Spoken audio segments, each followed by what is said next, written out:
Armu teile ja rahu Jumalalt, meie Isalt ja Issandalt Jeesuselt Kristuselt. Jutluse aluseks paneme tähele esimesest Peetruse kirjast, esimesest peatükist salmid 7-12. Et teie usk läbikatsutuna leitaks palju hinnalisem olevat kullast, mis on kaduv, ent mida siiski tules läbi proovitakse.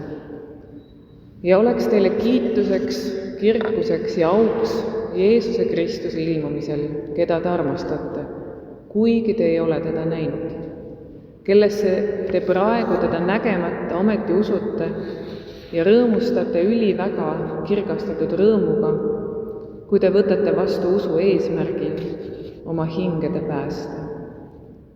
Seda päästet on hoolega otsinud ja selle üle juurelnud prohvetid, kes on ennustanud seda armu, mis teile on tulnud.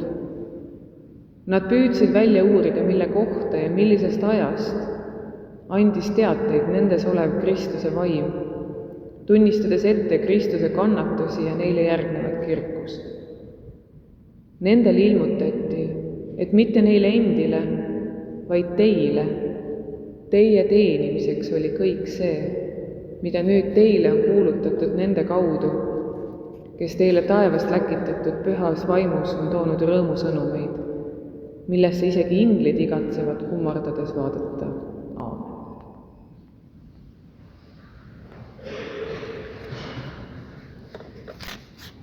See kiri, esimene Peetruse kiri, seda on kutsutud ka kannatuskirjaks. Kui vaadata seda kirja laiemalt, siis selle eesmärk on selgitada kannatuste vajalikkust, kuidagi neid põhjendada, neile anda mingit uut hingamist ja mõistmist. Kõige sellel ajal, mil kristlaste tagakius oli igapäevane ning Peetrus ise selle vahetu koguja. No nagu ikka, ega me väga kindlad ei ole, et Peetrus selle kirja ise kirjutas, nii nagu paljude teiste teostegi puhul Piiblis, ja eriti kui neid lauseid vaadata, siis ma ei usu, et Peetrus nii pikki lauseid kirjutas, sest need on lihtsalt nagu kohutavalt pikad. Aga see pole üldse oluline. Selles mõttes, et palju olulisem võib-olla on just see, et me selle kirja Peetrusele osundame. Minu jaoks annab sellele mingi omamoodi värvi ja tähenduslikkuse, sest see on kuidagi väga Peetruse looga kokku käib, selle lihtsa inimese, kelle usule Kristus rajab oma kiriku. Ja seetõttu ma arvan, et on ka eriliselt sümboolne lugeda seda teksti just täna, kirikuaasta esimesel pühapäeval, mis märgib Kristuse maailma tulemise ootusaja algust. Aga nagu siis öeldud, selle kirja keskne teema või mõte on, et meil on lootus. Kristlastel on lootus ka keset raskeid aegu. Peetrust on kutsutud ka just nimelt lootuse apostleks. Sest meenutame, et Paulus on usuapostel, Johannes armastuse apostel, Peetrus siis lootuse apostel.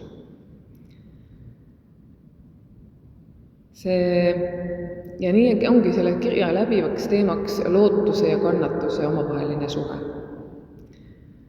Ja see kiri on omamoodi selline soe, julgustav ja väga lohutava lootuse sõnumi kandja, nii et soovitan lugeda. Tänane kirjakoht algas kuidagi väga poolikult. Juba lause algus sõnaga et, siis eeldaks, et seal on midagi ees. See lause oli, et teie usk läbikatsutuna leitaks palju hinnalisem olevat kullast. Vaataks korra, mis siin ees on. Sest siin ees on seesama lootus. Mõned salmid varem on öeldud nii.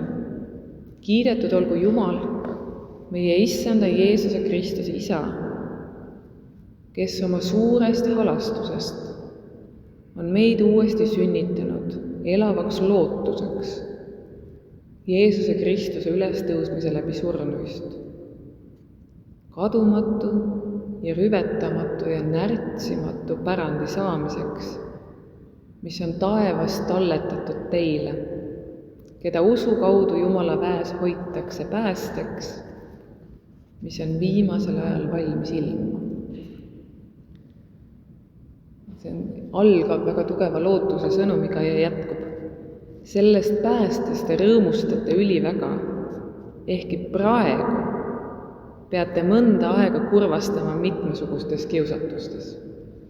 Ja nüüd tuleb tänane tekst, et teie usk läbi katsutuna leitaks palju hinnalisem olevat kullast, mis on kaduv, ent mida siiski tules läbi proovitakse.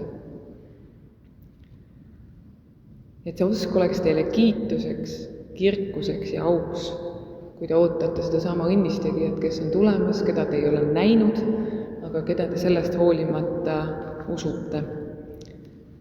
Ja see usk sellesse nägematusse Jumalasse ongi teile kiituseks ja auks. Kirja autor kõneleb väga veenvalt sellest, et usk ja lootus on omavahel seotud.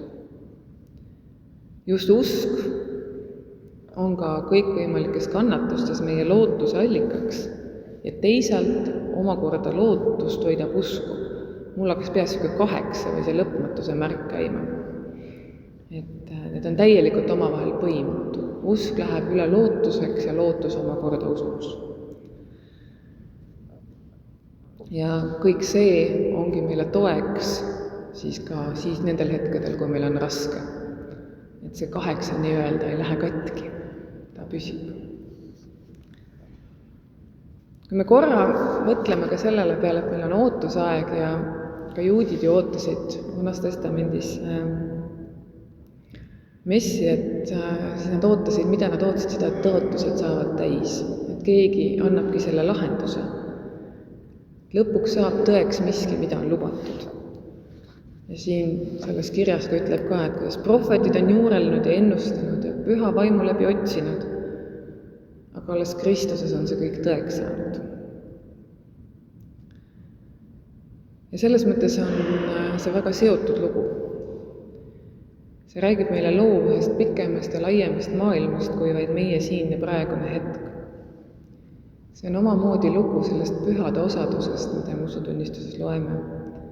Et läbi Kristuse ja läbi selle usu me oleme seotud inimestega enne meid ja nendega, kes tulevad pärast meid. Jah, läbi aegade on usk võtnud erinevaid vorme, selles on olnud väga erinevaid tahke, kuid oluline on mitte kaotada silmist tuuma. Seda tuuma, mis on meid päästev, see on see, mis on selle lootuse allikas ja mis vormib meid inimestena. Siin on räägitud ka pääsemisest selles tekstis. See on nii sügavalt mitmekihiline tekst täna, et seda enam mõtlesime, et kes küll selle kirja pani. Miks meil on vaja päästvat usku? Millest või kellest või kust me pääsemist vajame? Ilmselt ma vahel mõtlen, et kas see võib olla tänasel päeval juba selline kohati kaanani keelele kõlav trafarett, sest see ei anna meile eriti palju infot edasi. Tundub vähemalt nii, et miks ma pääsemist peaksin vajama, millest. Aga võib-olla on lihtsam siis, kui mõelda nende hommikute peale, kus kõik on, või hommikui nagu sümbol mingis mõttes, selles mõttes, kui sa pead teki alt välja tulema. Ehk siis nendele olukordadele, kus kõik on selline must ja masendav ja pigem nagu tahaksin teki üle pea tõmmata ja sinna jäädagi sellesse hetke ja olla seal oma ahastuses. Mulle tundub, et just tänases maailmas, kus me oleme läbi infovõrgustike ja kogu selle maailma katastroofidega aina enam seotud, me näeme, tajume sageli inimese kannatusi, kes on teisel pool maakera. Seda enam me vajame seda rahusadamat. Me vajame seda rahu ja lootust ja see ongi see pääsemine maisest jamast. Ja see ongi see pääsemine, või see on see päästmine, mida me vajame ja mida usk meile pakub. Ja see ei ole mingisugune tulevikus toimuv pääsemine, et ükskord pärast surma, et siis vaatame, mis saab. Nagu laulusalmis ütleb, et põrutame põrgu, on ju. Vaid see on praegu, siinsamas toimub pääsemine. See on selline pääsemine, mis meie maailma tunnetust muudab. Loob uue raami. See on pääsemine siin ja praegu. See on lootuse taasavastamine. ühes haiglas olid ühes palatis 2 meest. Nad olid mõlemad hästi raskelt haiged ja üksikud ja päevad venisid kohutavalt aeglaselt. Ja sellel palatil oli ainult üksainus aken. Ja ühel nendest 2 mehest oli siis lubatud iga päev pärast lõunat tund aega voodis ka istuda, sest et see aitas tema tervisele kaasa. Ja tema voodi oli siis akna all. Ja teine mees pidi siis veetma terve päeva lamades, tema aknast välja ei näinud. Ja pärast lõunat, kui siis akna all maganud mees tõsteti istuma, siis jutustas ta kõva häälega, mida ta nägi sealt aknast. Ta nägi aknast parki, kus oli järv. Järve peal olid pardid ja luiged. Lapsed, kes söötsid neid leivapuruga isegi siis, kui ei tohtinud, kes ujutasid seal paate. Armunud jalutasid teineteisel käest kinni, hoides puude varjus. Ja pargis oli palju lilli, seal oli elu, inimesed veetsid seal lõbusalt aega. Ja pargi tagant paistis linna ilus panoraam. Mees, kes ei saanud istuda, kes siis pidi pikutama, kuulas neid lugusid suure innuga ja nautis iga minutit sellest loost.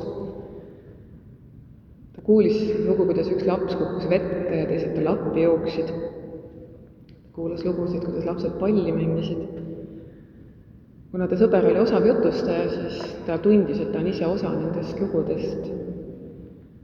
Ja ühel päeval hakkas teda vaevama küsimus, et miks naaber saab siis nautida seda vaadet, aga tema ei saa. Ja ühel õhtul, kui ta taas seal lamas ärkas äkitselt naaber olles köhasse lämbumas, vajutas häirenuppu. Õed tulid, aga hommikuks oli see mees surnud ja viidi ära. Ja siis see mees, kes oli ellu jäänud, palus, et temal võimaldatakse nüüd seal akna all olla. Teda paigutatakse sinna. Seda tehti, talle sätiti padjad mugavalt selja alla ja kui siis õde oli lahkunud, tõusis mees vaevaliselt küünarnukkidele toetudes ja vaatas, et lõpuks ometi sai ta sellest aknast välja vaadata. Ja teispool akent oli ainult ilmetu telliskivi sein.